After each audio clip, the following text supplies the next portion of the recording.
series, really celebrating the next generation of foreign policy leaders. As some of you may know, the Atlantic Council was founded 60 years ago by a generation of Americans who I think it's fair to say have delivered a promise, not just to other Americans and the generations that followed, but frankly to much of the rest of the world. But this series really is about elevating the voices of the next generation. And we have with us today two members who have clearly done that on the issue of reasserting congressional oversight of the nation's wars, starting with the repeal of the authorizations for the use of military force. Representative Peter Meijer represents Michigan's 3rd Congressional District. Representative Abigail Spanberger represents Virginia's 7th Congressional District. And they and others in Congress have really led this effort. When we were looking for someone to host this discussion, we had Tess Bridgeman at the top of our list. Dr. Bridgeman is the co-editor of Just Security, and she has also written widely on this subject. In fact, I think it's fair to say that much of what I have learned on this subject, and especially what I have learned in terms of Congress's work on this subject, has started with Dr. Bridgeman. So with that, I'm going to turn things over to Tess. It's your show, Tess. Take it away. Thank you so much. It's really wonderful to be here with these two members. I can't think of anyone better to have this conversation with. You've both really been steadfast in reminding us that it's Congress's duty to start reclaiming the war powers that have been largely ceded to the executive branch over the last several decades. But you've also both been matching this with action. You've been writing legislation, you've been co-sponsoring legislation, you've been trying to get it passed. You've thought strategically about these issues. And you've reminded us that presidents of both parties have been stretching authorizations to use force, have been stretching their unilateral Article 2 authority. You haven't been treating this as a partisan issue. It's an Article 1 prerogatives issue. And I thank both of you for really focusing us on that. So let's jump right in since our time is short. I want to start with what I think Representative Meijer has called the cleaning the non-2001 AUMF decks, which is certainly a very good place to start, the low-hanging fruit, if you will, of efforts for Congress to reassert its war powers. We're talking, just to make sure everyone's on the same page, about the 2002 Iraq War AUMF, the 1991 Gulf War AUMF, and even the 1957 Middle East AUMF from the Eisenhower administration. Representative Spanberger has said that removing these is a clear opportunity to show that Congress is serious about reclaiming its war powers and serious about representing service members and veterans, which is, I think, an important thing to keep in mind. And Representative Meijer has said really colorfully, these old outdated AUMFs are like zombies that can be brought back from the dead and used in ways far from the original intent. And it's essentially an end run around Congress's constitutional authority. So I want to start by asking each of you, why now, since these have been around for decades, some more than 60 years, why is now the time to repeal these outdated AUMFs? And what motivated you to take this action? Both of you had distinguished service in the executive branch as well. Was it those experiences that motivated it? Was it your experience now representing your constituents? And maybe I'll start with Representative Spanberger for this. Well, thank you so much for the question. What's motivated me on this issue is frankly my background in counterterrorism. I'm a former CIA case officer. I know firsthand much of what it is that the United States has been engaged in our larger global war on terror. And so when I came to Congress, just one term before Peter, so I haven't been here that much longer, focusing on AUMF issues was very, very important to me for a couple reasons. One, it seems this is a very clear place where Congress has walked away from its responsibility. It is far easier to allow the executive to just run roughshod, to go about utilizing these AUMFs, extenuating these AUMFs. And the further we get from the dates and the times when they were initially voted on, the fewer members of Congress who were there, the fewer members of Congress represented their constituents as part of that conversation. And so the larger real change needs to happen with the 2002 and 2001. But making sure that people understand that, in fact, we still have them from, from 1991. We still have, one from many, many years ago, decades ago. And let's start, right, as we're bringing AUMF discussion to the larger Congress. 2001 is going to be a really difficult conversation. I think Peter and I both know that it has been a difficult conversation, but we can start that, taking steps in the right direction by saying, do we still need like a decades old AUMF? Remember our AUMF that allowed us to go into Iraq in 1991? It's frankly no longer necessary. So I think it's getting us in the practice of talking about AUMFs, of recognizing that these zombie AUMFs could be resurrected, and really pulling people together on that path towards contending with the reality that we still have the 2002 and the 2001 on the books, which are, from a congressional standpoint, something that we need to contend with.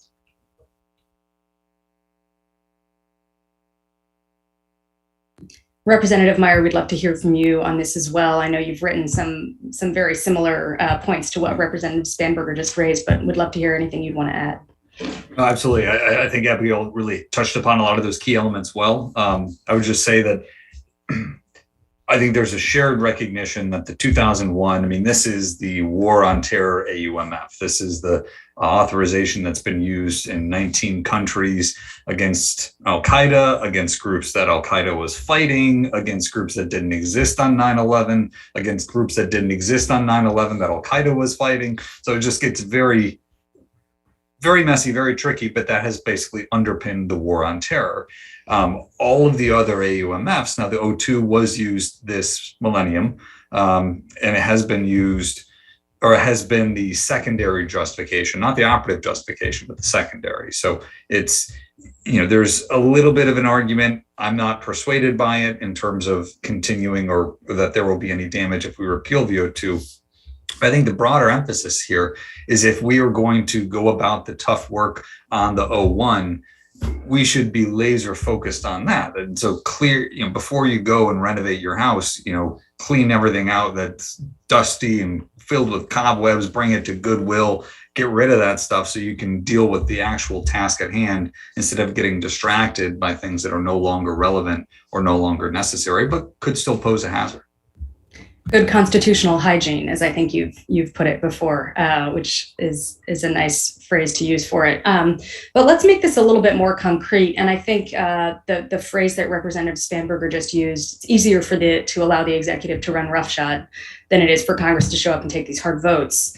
We didn't used to worry about zombie AUMFs.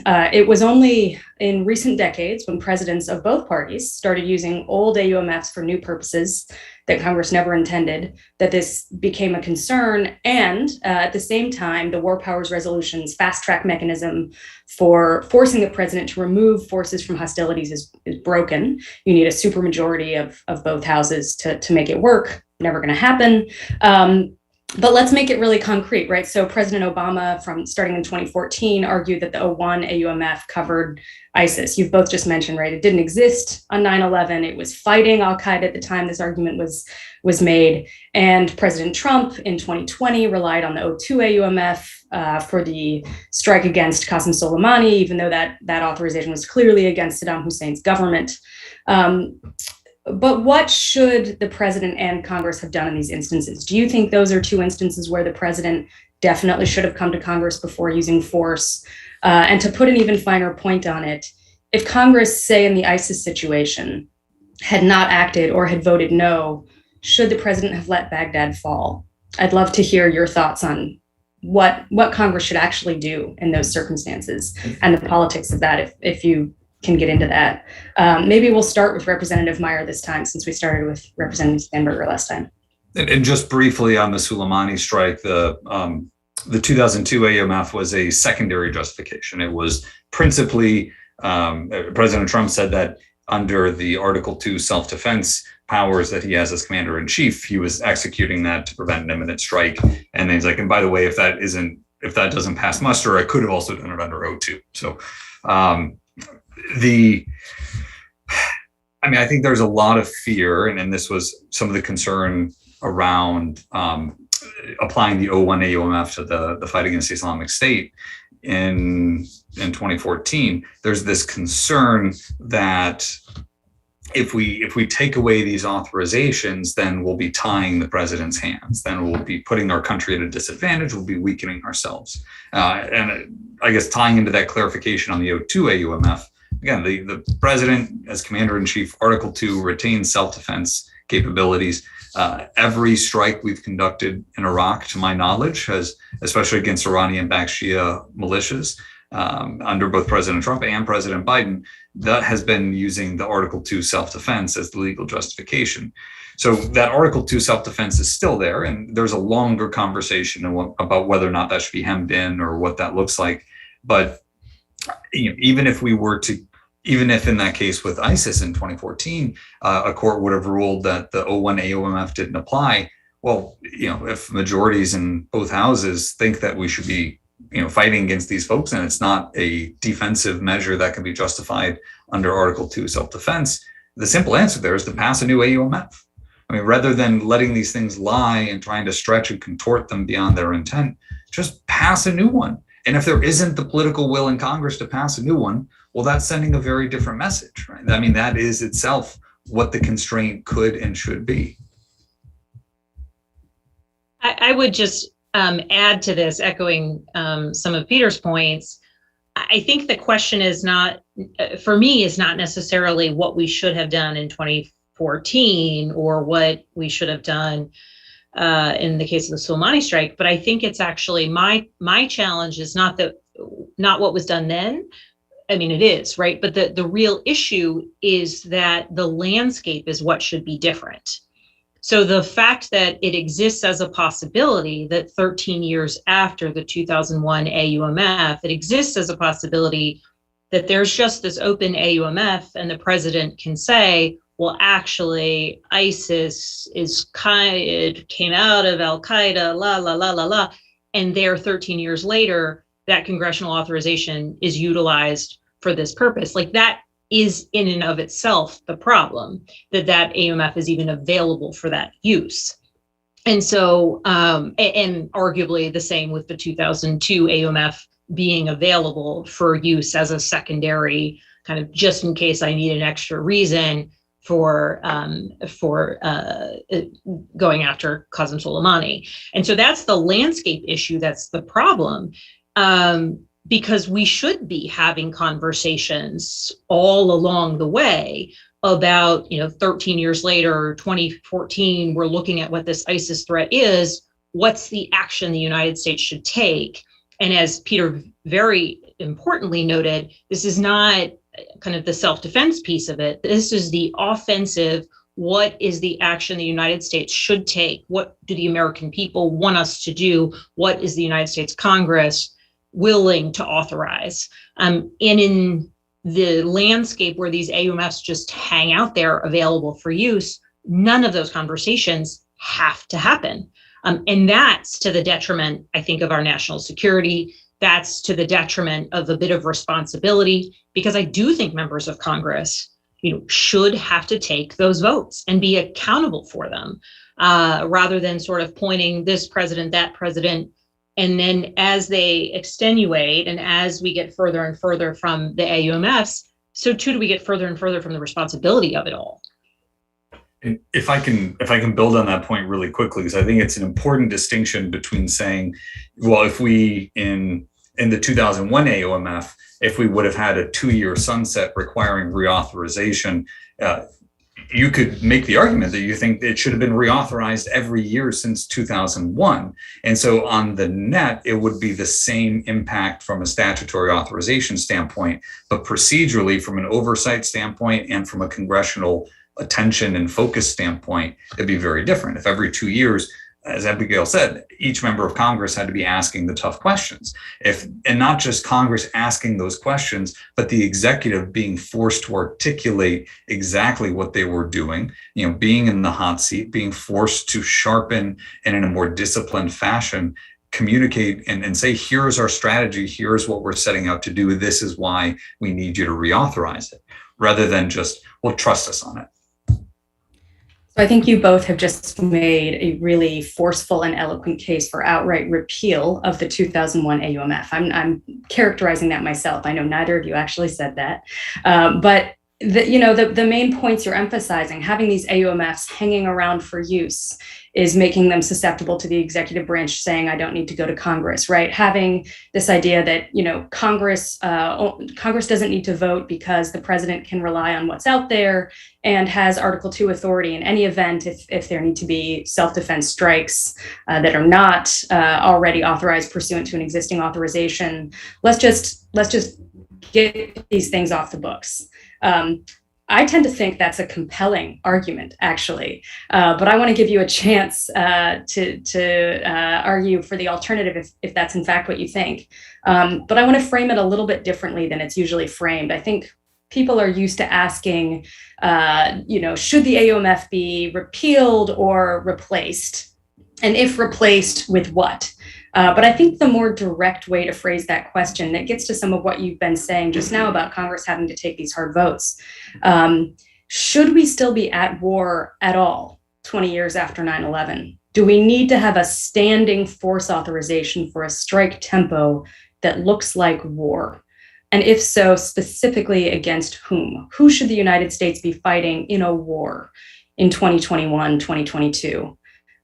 If you do in fact think that the AUMF shouldn't just be repealed. I'll start with Representative Spanberger first for this one.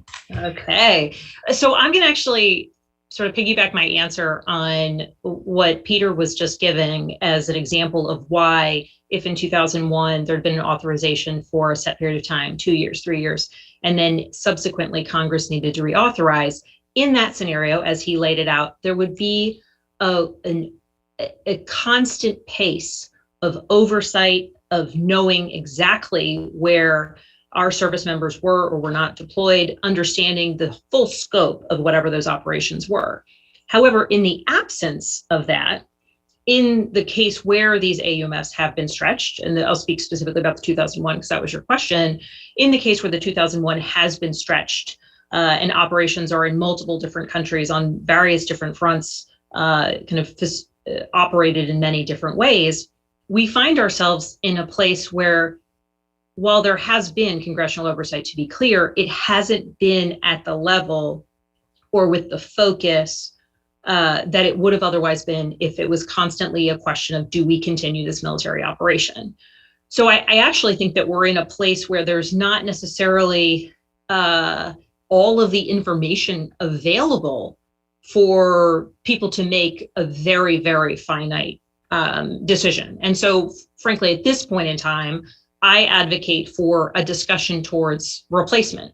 Now, in that process of replacement, where do we currently have people deployed? Where are we currently in an increased wartime ops tempo against a terrorist entity, organization, threat? In that process of determining where we might need to continue, what we might need to authorize in a replacement AUMF, there exists the possibility that we could determine, in fact, we no longer need one. At this point in time, as Peter mentioned, we are deployed in so many different places, so many different concurrent counterterrorism efforts. My priority is having those focused conversations towards, in the case where we are saying this 2001 AUMF is outdated, what do we need right now to keep our country safe? For me, that arrives at a place of replacement.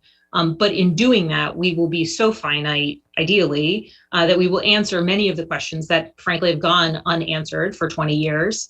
And in that process, create an AUMF that is succinct, focused, and driven by what our priorities are. And importantly, with some sort of deadline so that we do not fall into this pattern of every 20 years we have a conversation and try to do 20 years worth of oversight, of thoughtfulness, of really examining what threats exist.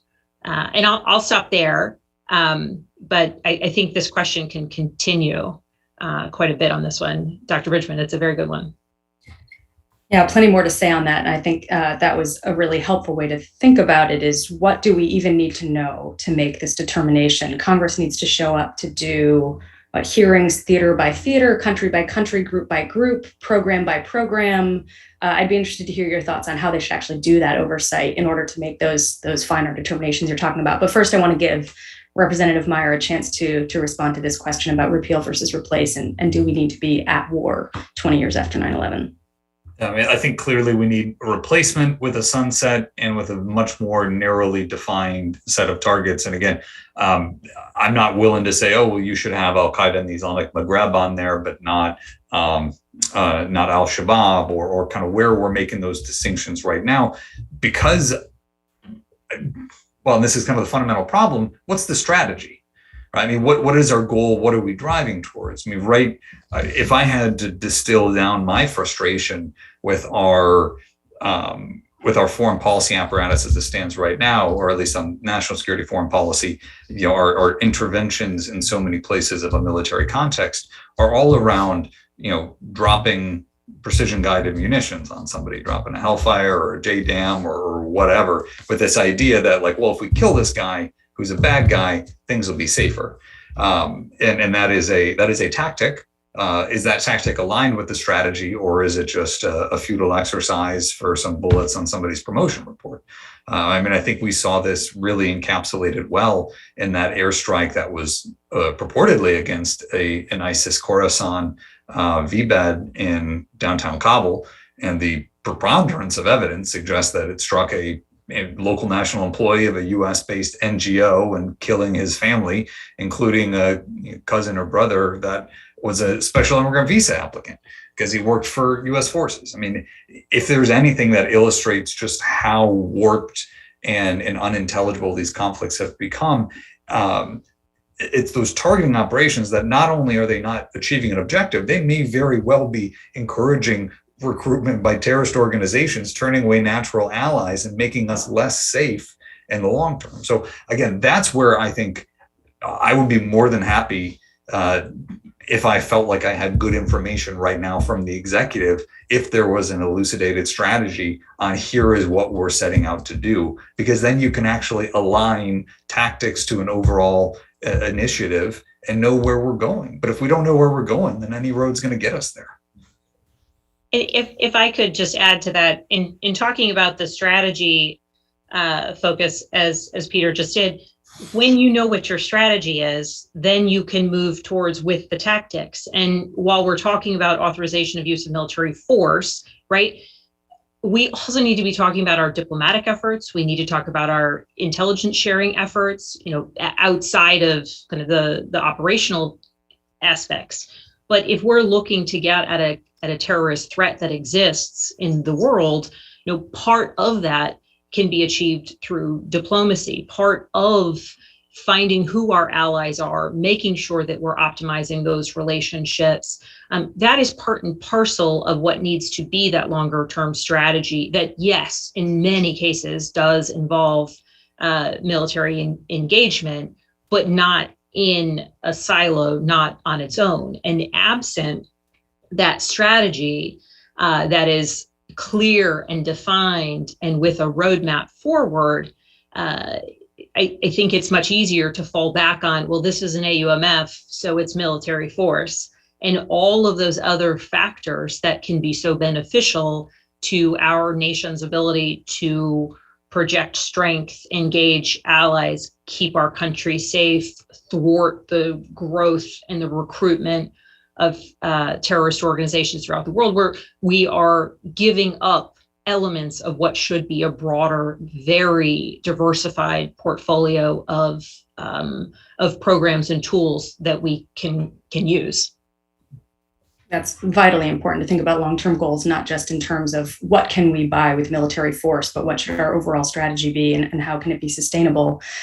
We have limited time left, but I want to draw you both out on this because I think you're both rightly pointing out that the tactic of lethal strikes, especially over the horizon, remotely piloted vehicles, et cetera, these kinds of non-boots on the ground forms of the use of military force are what presidents of both parties have been gravitating towards lately. And it seems to reflect in part that the American people are war weary and don't want to see big interventions with a lot of boots on the ground. So how do you bridge this gap, right? On the one hand, these tactical strikes where we don't have boots on the ground, we don't necessarily have great firsthand intelligence of our own because we don't have boots on the ground, and we don't have the resources to be doing the persistent ISR for 8 hours that you need really to understand what you're even striking. How do you bridge that with the desire to still be using military force at all? Right? Is it actually something that we're trying to have it both ways? Can Congress craft something, and what kinds of principles would you think about to try to find that middle ground? I'll go to Representative Meijer first. Yeah. Yeah. I think it's incumbent on politicians, on elected officials, on leaders to communicate to their constituents, to the people, why they're making this decision, why this is in their best interest. I think what you mentioned was essentially the casualty fatigue component on the public side. And I've heard, and I've taken, not alleging that you were saying this, but I've taken great umbrage with this notion that the conflict was sustainable solely because there weren't that many U.S. Service members getting killed in Afghanistan. Okay, our casualties may have been low relative to other periods of the conflict, because we shifted our tactics. We were far less on the ground and out on patrols, more pushing that burden onto air support. But at the same time, as we may have had a lower rate of civilian or of our own military fatalities. We had spiking civilian fatalities. We had quarter after quarter with the largest civilian casualties of the conflict.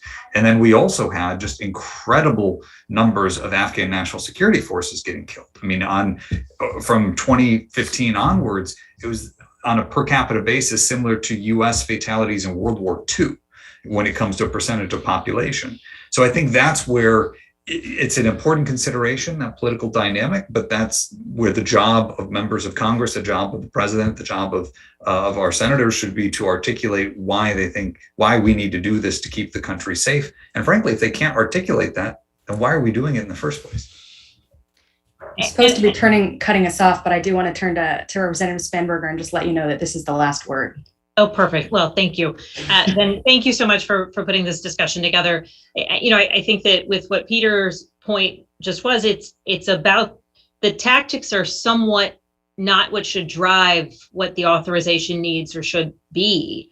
If we are authorizing military force, whether that be you drop a bomb and nobody's on the ground, or whether or not that's an entire battalion, it's still military force, and it still needs to be authorized, because as we have seen throughout the past 20 years, that has ebbed and flowed. There was the surge, and then, our numbers went up, our numbers went down. And then also when we're just counting what's the utilization of US forces, that doesn't take into consideration what's happening on the ground, as Peter so correctly mentioned.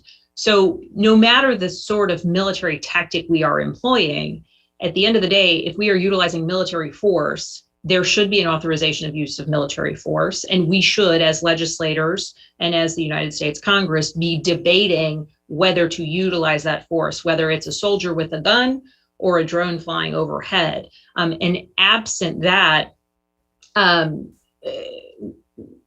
Congress is not doing right by constituents, and I would say, and is not doing right by the safety and security of our country long term.